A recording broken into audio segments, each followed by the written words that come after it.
हम लोग आज बात करने वाले हैं आइसोमेरिज्म की।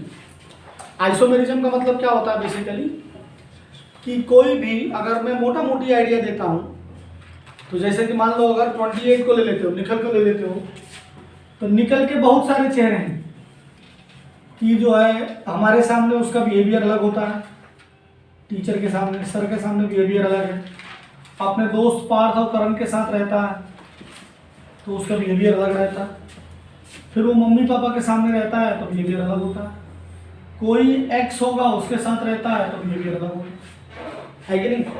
तो आदमी तो एक ही है लेकिन इसके बिहेवियर बदल जाते हैं, चेहरे बहुत सारे, ठीक है?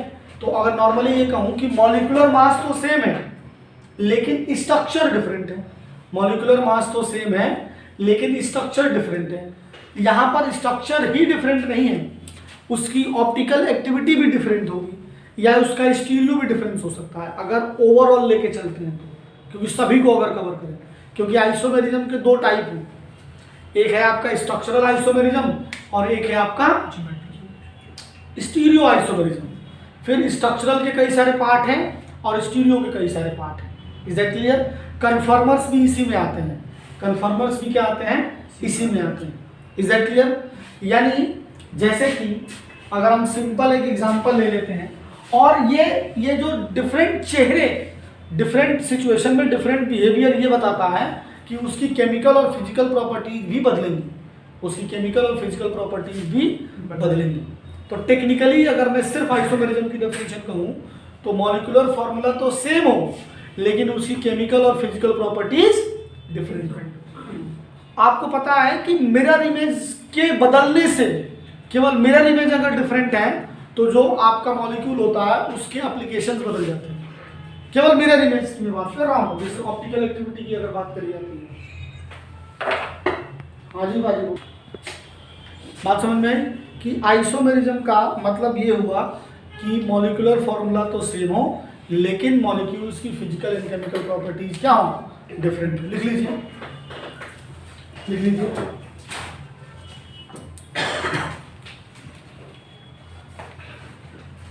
The existence of two or more compounds,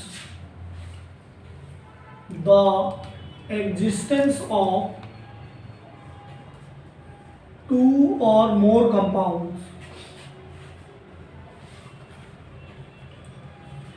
two or more compounds having same molecular formula, same molecular formula but different chemical and physical properties,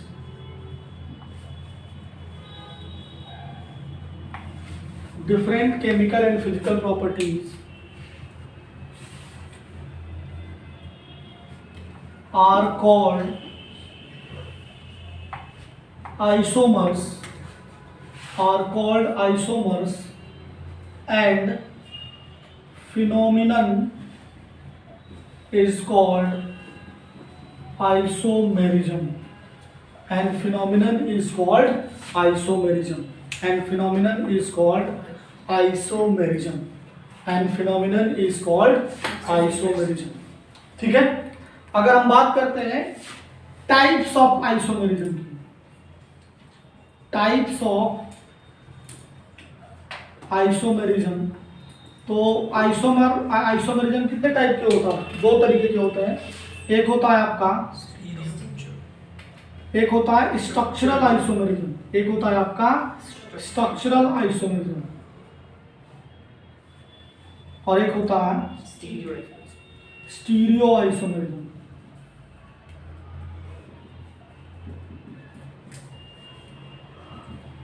एक होता है स्ट्रक्चरल आइसोमेरिज्म और एक होता है stereo isomerism. Is that clear?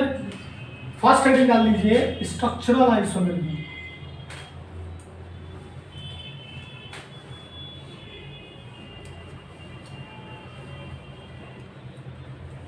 First heading डाल लीजिए structural isomerism. Structural isomerism क्या होगा? ऐसे मॉलिक्यूलर फॉर्मूला सेम हो बट स्ट्रक्चर क्या हो? डिफरेंट हो। लिख लीजिए two or more compounds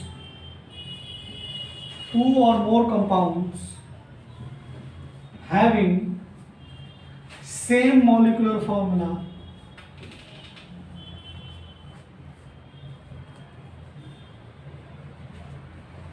but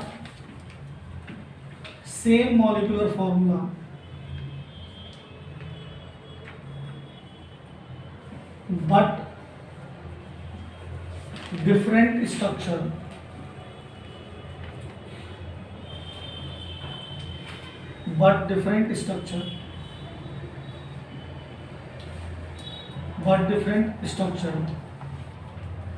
are called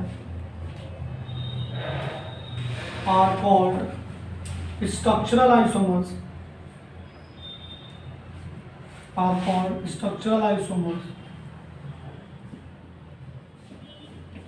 and the phenomenon is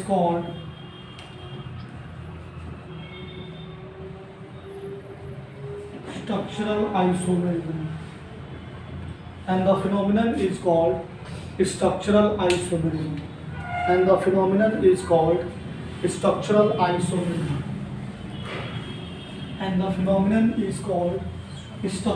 isomerism. अब इसमें जो है आप लिखिए types of structural isomerism, heading डाल लीजिए।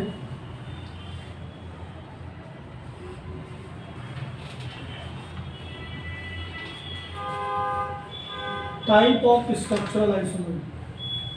अब बिल्कुल काउंटडाउन चालू हो चुका है नीट के लिए। 12 घंटे की पढ़ाई चालू, मतलब जितना आप कर सकें, और इससे आपके हेल्थ पे भी फर्क नहीं पड़ना चाहिए और मेंटली टेंशन नहीं लेना है। आपका खुद पे भरोसा बहुत जरूरी है। MS धोनी से ये सीखिए। कई लोगों को ये लगता है कि यार MS धोनी क्रिकेट को बोरिंग कर देते हैं। MS धोनी तो एक्साइटिंग करते हैं, बट उस इंसान की एबिलिटी पे देखिए कितना भरोसा है कि उसको पता है कि 6 रन बनाने हैं। वो पांचवी बॉल तब भी स्टॉप कर देना, 5वीं बॉल तब भी स्टॉप कर रहा, क्योंकि उसे पता है कि 6वीं बॉल पे छक्का मार देना। ज़्यादातर चीज़ें क्या होती हैं कि जब MS धोनी क्रीज पे होते हैं तो प्रेशर धोनी पे नहीं होती, प्रेशर बॉलर पे होती है, और वो 6 बॉल में एक खरा फेंकेगा ही फेंकेगा, और वहीं पे तो निपटा देना। तो इसीलिए खुद पे भरोसा रखते हैं। लेकिन हार्डवर्क का कोई ये नहीं है कि आपके पास स्किल आ गई तो आप उसका तेंदुलकर से बड़ा खिलाड़ी पैदा नहीं हुआ। लेकिन तेंदुलकर 6-6, 7-7 घंटे प्रैक्टिस करते थे। अभी भी खेलने जाते हैं, जब कोई मैच होते हैं लीजेंड वाले, तो उसमें प्रैक्टिस करते हैं, प्रॉपर प्रैक्टिस करते हैं। उनका तो इस समय के मैचेज में जाना ही बड़ी बात है। वो 0 रन भी बनाएंगे तब भी पब्लिक आएगी देखे, लेकिन फिर भी प्रैक्टिस करके जाते हैं और रन बनाते हैं। अभी भी रन बनाते हैं। तो प्रैक्टिस बहुत जरूरी है। आपका भरोसा, आप हर चीज का सही अनुपात होगा तभी जाके एक अच्छा प्रोडक्ट बनेगा। कॉन्फिडेंस प्रॉपर होना चाहिए, मेहनत प्रॉपर होना चाहिए, खुद पे भरोसा प्रॉपर होना चाहिए। कहीं भी ओवर नहीं हो, कहीं भी कम ना हो। यही जिंदगी है कि रेशियो प्रॉपर करना है भैया, समझ लो। कॉन्फिडेंस और ओवर कॉन्फिडेंस के बीच में ना कैपिलरिटी ट्यूब के डायमेंशन के बीच का डिफरेंस होता है, नैनोमीटर का डिफरेंस है कि इधर उधर ओवर कॉन्फिडेंस, इधर लेस कॉन्फिडेंस। हमें कॉन्फिडेंस में रहना, खुद पे भरोसा होना चाहिए। और इसका मतलब नहीं कि दूसरे को डिमीन नहीं करने लगे। खुद पे भरोसा करने मतलब दूसरा चल रहे, ये नहीं करना, समझ लो। सुशील, हमारे जेई वाले बच्चे तो बिल्कुल उनकी, मुझे नहीं लगता कि ये लोग जेई की तैयारी कर रहे, मजे ले रहे हैं लोग जीवन के। फिर इन लोगों को बुरा लग जाता है, बोल देता हूँ मैं तो भैया 4 से 5 घंटे मैथ के लिए रिग्रेस देना पड़ेगा। और जैसे ही मैथ आने लगेगी वैसे केमिस्ट्री को 3 घंटे, फिजिक्स को 2 या 3 घंटे, और एग्जीक्यूशन पे फोकस करें। मैं बार बार वो बात कहता ना कि life is just like a magic. जैसा आजकल चल रहा है ना अपने यहाँ वो ओपी सरकार जूनियर, ओपी शर्मा जूनियर का मैजिक शो चल रहा है। छोटे से ब्रैकेट में लिखा है जूनियर। तो जब तक वो ना कि कबूतर को गायब कर देने में ताली नहीं बजती है, जब कबूतर वापस आता है तो ताली बजती है। तो आप चाहे जितना मेहनत कर रहे हो, लोग देख रहे हैं, लेकिन जब रिजल्ट नहीं आएगा ना, फिर भैया क्या मजे लेते रहते थे, किताब लिए बैठे रहते थे। और समझ में नहीं सुशील, दिखावे वाली पढ़ाई नहीं करनी है। उतना पढ़ो, सॉलिड पढ़ो, और जितना करो, मतलब जो चैप्टर हम कर रहे हैं उस चैप्टर का सवाल गलत होना ही नहीं चाहिए यार। पता नहीं कैसे गलत हो जाते हैं आप लोगों को, सेम ही सवाल आ रहे हैं बार बार। तो इस चीज पे ध्यान देना बहुत ज्यादा जरूरी हो गया। टाइप्स ऑफ स्ट्रक्चरल आइसोमरिज्म में सबसे पहला कौन सा पढ़ना है बताओ? सबसे पहले पढ़ना है चेन आइसोमरिज्म।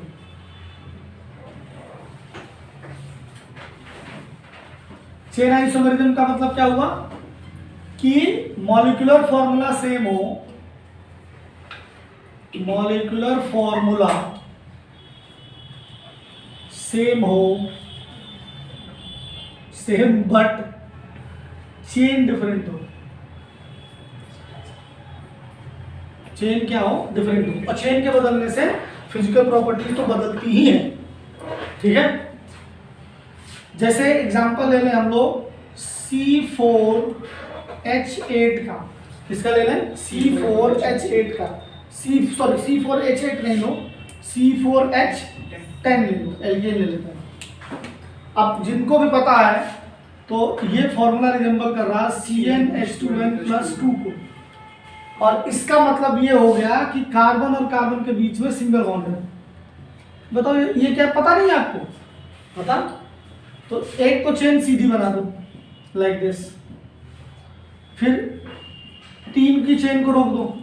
अब कई लोग कहते हैं सुशील ऐसे बना दो, ये और ये सेम हो जाएगा, क्योंकि नंबरिंग में ऐसा नहीं होता कि ऐसे ही जाना, हम ऐसे चले जाएंगे, ठीक है। तो ये और ये दोनों सेम है, तो या तो ये कहो या तो ये कहो। अब क्या करेंगे? अब 4 की एक सीधी चेन बन गई, अब 3 की बनाएंगे और दूसरे नंबर पे लगा देंगे कार्बन। पहले वाले पे लगाओगे तो सेम बन जाएंगे। ऐसे सीसी करके बनाने को बोलते हैं स्केलेटन। इसे क्या बोलते हैं? तो जब आइसोमेरिज्म के सवाल हम लोग कॉम्पिटिटिव एग्जाम्स में करते हैं तो सिर्फ स्केलेटन बना के देख लेते हैं, लेकिन यही बात अगर जेई स्कूल वाले पेपर में होगा तो यहाँ इसको हाइड्रोजन से सेटिस्फाई करना पड़ेगा। कैसे? ऐसे CH3 CH2 CH2 और CH3। यहाँ पर देखो CH3 CH3 CH3 और H। तो ये क्या है? ये क्या है सुशील? इसका नाम क्या होगा? ब्यूटेन। इसका नाम होगा N-ब्यूटेन, नॉर्मल ब्यूटेन। इसका क्या नाम होगा? इसका होगा आइसोब्यूटेन। इसका क्या हो जाएगा? आइसोब्यूटेन। और देखो दोनों के मॉलिक्यूलर फॉर्मूला तो सेम है, लेकिन इस चेन क्या है? डिफरेंट है। तो इन दोनों को हम लोग क्या कहेंगे? आइसोमर्स कहेंगे। क्या कहेंगे? आइसोमर्स कहेंगे। और इस फिनोमिनन को हम क्या कहेंगे? चेन आइसोमेरिज्म कहेंगे। क्या कहेंगे? चेन आइसोमेरिज्म कहेंगे।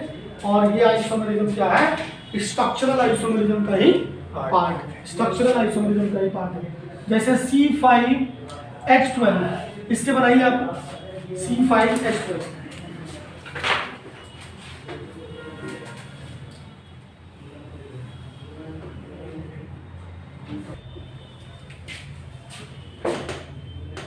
क्या बनेगा? देखो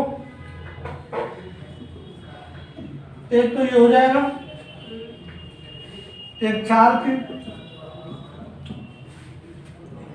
यहां हो जाएगा। अब कई लोग कहेंगे सुशील यहां लगा दो, ये और ये सेम हो जाएगा, क्योंकि नंबरिंग करोगे तो दूसरे पे CH3, नंबरिंग करोगे तो दूसरे पे CH3, ठीक है। इसीलिए क्या बोलते हैं, दूसरे पे C लगा हुआ है और यहां पर भी दूसरे पे लगा हुआ है। तो जो आपको जो हमने दूसरा और तीसरा बनाया वो दोनों सेम है, ठीक है।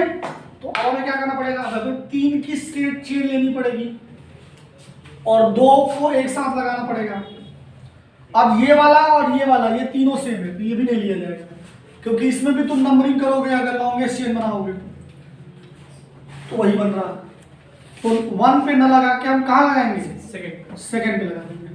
तो एक ये है, एक ये है और एक क्या है? ये। Is that clear? इसी बात पे इसका बना के दिख रहा हूं। C6 6 दूना 12 और 2 14 बनाइए।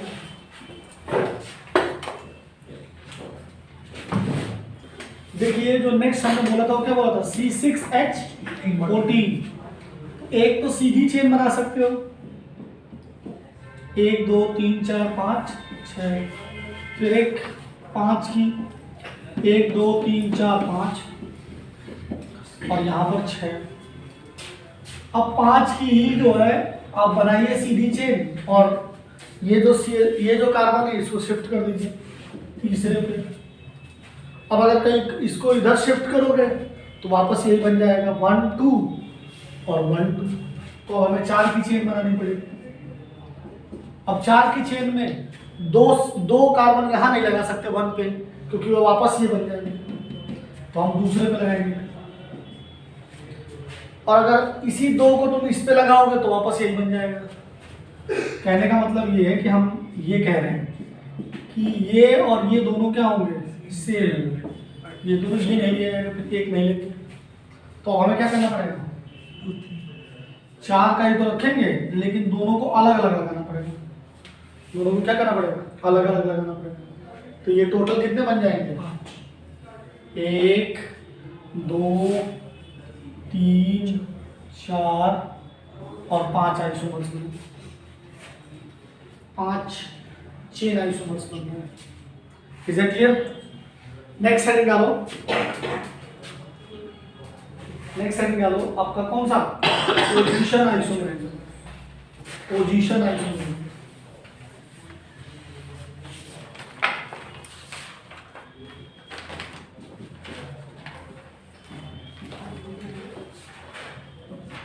और पोजीशन आइसोमरिज्म जो है वो किसका पार्ट है, स्ट्रक्चरल आइसोमरिज्म। स्ट्रक्चरल आइसोमरिज्म का पार्ट है। Having same molecular mass but different, having same molecular mass but different position of functional group or alkyl group.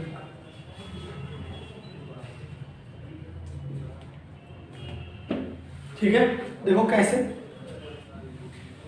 देखो कैसे, जैसे कि अगर आप बात कर देते हो C4H8 की, एग्जांपल में लिख लो C4H8, तो ये किस फॉर्मूले को रिजेंबल कर रहा है, C4H8 CnH2 को रिजेंबल कर रहा है। और ये रिजेंबलेंस हमें क्या बताता है कि एक ही डबल बॉन्ड होगा। ये भी याद रखना जरूरी है कि एक अनसैचुरेशन हो, है या ना बोलो। तो कार्बन 1 2 3 4, ये कार्बन। अब इसमें एक बार डबल बॉन्ड यहां लगा सकते हो, एक बार डबल बॉन्ड यहां लगा सकते हो, ये दोनों होंगे पोजीशन आइसोमर्स। लेकिन अगर पोजीशन और चेन को मिला दें यहाँ पर, कि चेन भी बदल देंगे, एक चेन ही हो जाएगी, तो इसमें सिर्फ और सिर्फ यहाँ लग सकता है, क्योंकि यहाँ लगाओ यहाँ लगाओ यहाँ लगाओ, सब जगह क्या होगा, सेम। सब जगह क्या होगा, सेम। Is that clear? तो यहाँ हो जाएगा CH2 CH CH2 CH3 CH3 CH CH CH3, यहाँ हो जाएगा CH2 CH3 और CH3। तो इसके total isomers, I am not saying कि chain isomers, I am not saying कि position isomers, I am saying कि टोटल आइसोमर्स। तो टोटल आइसोमर्स कितने बनेंगे बताओ निखिल, तुम तो इंटेलिजेंट बताए जाते हो, हमारे गांव में सब लोग मानते हैं तुम। टोटल आइसोमर्स कितने बनेंगे, जब अनसैचुरेशन एक आता है तो रिंग भी एक अनसैचुरेशन है। रिंग भी क्या है, एक अनसैचुरेशन है। भाई इसका फॉर्मूला भी तो सुशील देखो यही है। क्या सुशील ध्यान नहीं दे रहे हो तुम, बुंदेलखंड का नाम खराब कर रहे हो। झांसी की रानी आती है वहां से, देखो 1 2 3 4 और 8 का, तो यही है ना, इस फॉर्मूले को रिजेंबल कर रहा है। यार हाँ या ना बोलो, बिल्कुल चेहरे उड़े हुए हैं, ये बात समझ में आ रही है। डबल बॉन्ड एक अनसैचुरेशन है तो रिंग भी एक अनसैचुरेशन है। जहां कहीं भी एल्कीन और एल्काइन आएंगी और जब बात टोटल आइसोमर से करी जाएगी तो इस बात का ध्यान रखेंगे। समझ पा रहे हैं? पाजी ये देखो ना, इसका मॉलिक्यूलर फॉर्मूला और इसका मॉलिक्यूलर फॉर्मूला सेम है ना, तो उसको भी तो काउंट करो, वो भी तो आइसोमर है भाई। साइक्लिक आइसोमर क्यों भूल रहे हो? वो भी तो करना पड़ेगा ना। बताओ सुशील, गलत कह रहा हूं क्या? अब इसमें तो ये भी हो सकता है,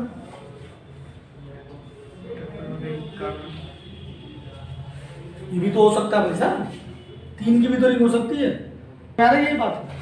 तो टोटल आइसोमर्स कितने बन गए? 5। टोटल आइसोमर्स बन गए 5। 1 2 3 4 5 और 6, क्योंकि ये ज्योमेट्रिकल भी तो देगा यार। ये भगवान, इसमें ट्रैप था ना, टोटल आइसोमर्स पूछ रहे हैं। सिस और ट्रांस भूल जाओगे क्या? ऐसे थोड़ी होता। तो टोटल आइसोमर्स कितने बनेंगे? 6 बनेंगे। टोटल आइसोमर्स कितने बनेंगे? 6 बनेंगे। Is that clear? जिसमें से 5 तो स्ट्रक्चरल है, लेकिन एक ज्योमेट्रिकल है। एक कैसा है? अब इसमें भी ये ऐसी रिंग आ रही है ज्योमेट्रिकल आइसोमेरिज्म नहीं है, लेकिन कोई ऐसी भी रिंग आएगी जिससे रिंग में भी ज्योमेट्रिकल आइसोमेरिज्म है या ना? बोलो, छापो जरा। और अगर ये आ गया तो ये करके दिखाओ, C5H10। सोचने का दायरा बढ़ाइए, क्योंकि सोचने का दायरा इसलिए बढ़ाइए क्योंकि थर्मोडायनेमिक्स ये कह रही है कि यूनिवर्स एक्सपेंड कर रहा, आपकी सोच नहीं एक्सपेंड कर रही। बताओ कैसे चलेगा? देखिए C5H10 के कितने आइसोमर्स बन रहे हैं, ध्यान से समझो। सबसे पहले सीधी चेन बनाएं, 1 2 3 4 5। अब एक बार डबल बॉन्ड यहां लग जाएगा। ये जो C5H10 रिजेंबल कर रहा है CnH2n को, इसका मतलब क्या हुआ कि सिर्फ एक ही डबल बॉन्ड आएगा या एक रिंग आएगी। एक ही अनसैचुरेशन होना चाहिए, एक से ज्यादा अनसैचुरेशन नहीं होगा। 1 2 3 4 5, यहां पर डबल बॉन्ड आ जाएगा।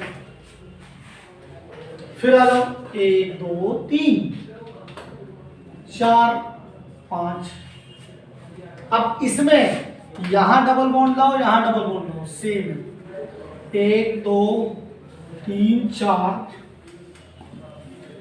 और 1 2 3 4 5, एक यहां आ जाएगा। यार हाँ या ना बोलो भाई। फिर 1 2 3 4, सॉरी, तो यहां भी तो आ सकता है। बताओ डिफरेंट है, जिसमें से इसमें सिस और ट्रांस है, इसमें नहीं है क्योंकि यहां पर 2 हाइड्रोजन सेम हो जाएंगे। इसमें नहीं है क्योंकि डबल बॉन्ड से इस कार्बन पे 2 CH3 सेम हो जाएंगे, और इसमें भी नहीं है क्योंकि यहाँ पर 2 CH3 सेम हो जाएंगे। क्लियर कर लीजिए, मनीष जी बताइए। बोलो भाई, यहाँ तक बताओ, कोई दिक्कत हो भाई को? अब ये तो सिंपल हो गया। क्या और भी चेन बन सकती है?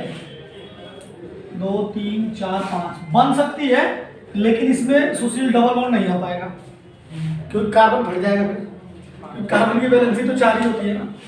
यहाँ तक क्लियर? अब आ जाओ रिंग सोचते हैं, रिंग बनाना चालू करते हैं। देखो एक तो ये रिंग बन गई 5 की सीधे सीधे, इसमें कुछ नहीं होगा। अब अगली रिंग बनेगी 4 की, 5 ये बना रहे हम लोग, और एक ये बनेगा। ठीक है, अगली रिंग बनेगी 3 की। ए यार क्या बनाऊं, ये है 3 की रिंग और ऊपर लग जाएगा C2H5। ये कई लोगों ने मिस किया होगा। या मिस हाँ हाँ आ रहे हैं उसमें भी आ रहे हैं। CH3 ऐसे भी लगा सकते हैं और कॉर्नर में भी लगा सकते हैं, अलग अलग लगा। और कुछ बनेगा क्या? 1 2 3 4 5 6 7 8 9 10 और एक 11 और इसके भी तो सिस ट्रांस होंगे, इसके भी तो सिस ट्रांस होंगे। ये कैसे? ये बिल्कुल ऐसे ऐसे, ये जो तुम्हारा दिख रहा है ना, ये पेट जो बाहर निकला हुआ है इसका, इसे डबल बॉन्ड मानो। तो देखो भाई ये डबल बॉन्ड है, तो इसमें जब ये एक साइड होंगे तो सिस और ट्रांस। जो आपको रिंग दिख रही है ना ये बाहर से, इसको डबल बॉन्ड मान के चलो। तो देखो इस कार्बन से दो डिफरेंट ग्रुप है ना, और इस कार्बन से भी दो डिफरेंट ग्रुप है। तो जब डबल बॉन्ड से दो डिफरेंट ग्रुप लगे होते हैं तो सिस और ट्रांस तो बनेगा ही बनेगा। अभी भी नहीं समझ पाए, इसे हटा दो, इसकी जगह डबल बॉन्ड लगाओ, तो ये देगा कि नहीं देगा? इसी को हटा के यहाँ रिंग बना दिया गया। भाई डबल बॉन्ड एक अनसैचुरेशन ही तो है यार, और रिंग भी एक अनसैचुरेशन है। समझे नहीं समझे? जब रिंग से भी यहाँ नहीं बनेगा देखो, क्योंकि यहाँ दोनों सेम लगे हुए हैं, यहाँ पर दोनों हाइड्रोजन सेम है, यहाँ पर इधर तो डिफरेंट है लेकिन बाकियों से सेम लगे हुए हैं, इसलिए बाकियों के साथ नहीं है लेकिन इसके साथ है। अभी ज्योमेट्रिकल में हम इस बात को बताएंगे, लेकिन अभी से धीरे धीरे इंट्रोडक्शन फ्यूज करना चालू करना है कि हमें ये भी सोचना जरूरी है। Is it clear? Next setting डालिए, एक और कर ले पहले सवाल। C8H10, C8H10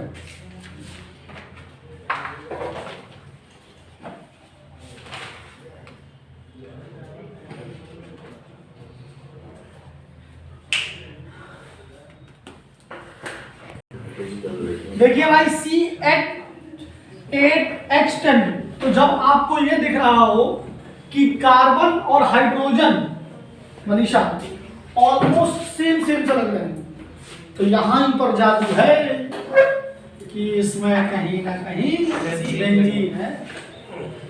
समझ रहे सुशील? सीधी चेन बना के डबल बॉन्ड लगाए जा रहे हो, सेटिस्फाई नहीं होगा, घंटे लग जाएंगे। तो अगर कार्बन और हाइड्रोजन कहीं आसपास लग रहे हैं तो इसमें क्या है? एक बेंजीन है।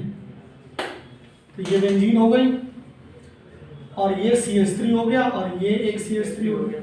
काउंट करो सुशील, कहोगे सर बताओ कैसे? 1 2 3 4 5 6 7 8 कार्बन हो गए पूरे। एक हाइड्रोजन यहाँ पर है, एक यहाँ पर, एक यहाँ पर, एक यहाँ पर, 1 2 3 4 3 7 और 3 10। जहां पर ग्रुप लग गया वहां हाइड्रोजन नहीं, सब्स्टिट्यूट हो गया, और इसका नाम क्या है? ऑर्थोजाइलिन नाम है इसका। तो इसके ही ऑर्थो, पैरा और मेटा होंगे। ये पैराजाइलिन हो जाएगी, ये मेटाजाइलिन हो जाएगी, और ये क्या हो जाएगी?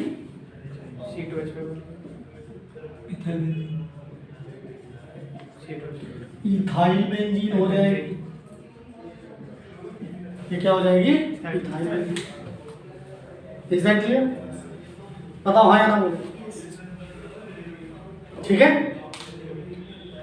बताओ सुशील, ऐसे अजीब सही चेहरा बना रहे हो। ठीक है, अब कल हम लोग इसके नेक्स्ट क्लास में हम लोग कंटिन्यू करेंगे कौन सा?